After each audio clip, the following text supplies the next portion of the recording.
Hello, my name is Ryan Steele, and today I'll be talking about bloodborne pathogens, specifically information for new UAMS employees. This information will be especially useful for employees that are involved in direct patient care settings. We'll be covering a couple of topics regarding bloodborne pathogens today. We'll start with what are bloodborne pathogens. We'll go into some of the basic sciences behind these pathogens, and we'll also talk about some specific pathogens, including HIV, hepatitis, and others. We'll then talk about why we worry about them. We'll talk about why we care about them as employees in an occupational setting.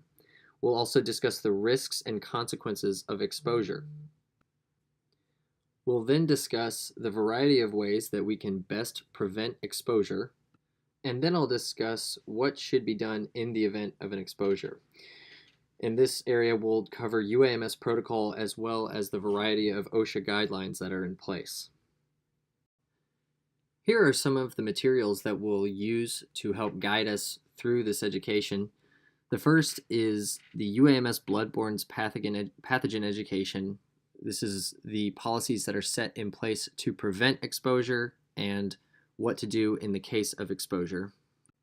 The next resource is the OSHA guidelines on bloodborne pathogens, which include a variety of educational resources as well as the national guidelines and regulations that are in place.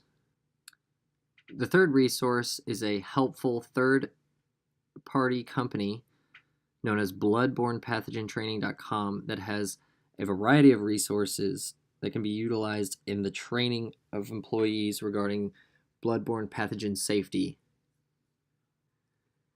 And the last two resources are from the CDC and CPRcertified.com, which are really just more educational resources in place to help guide policies and regulations regarding bloodborne pathogens.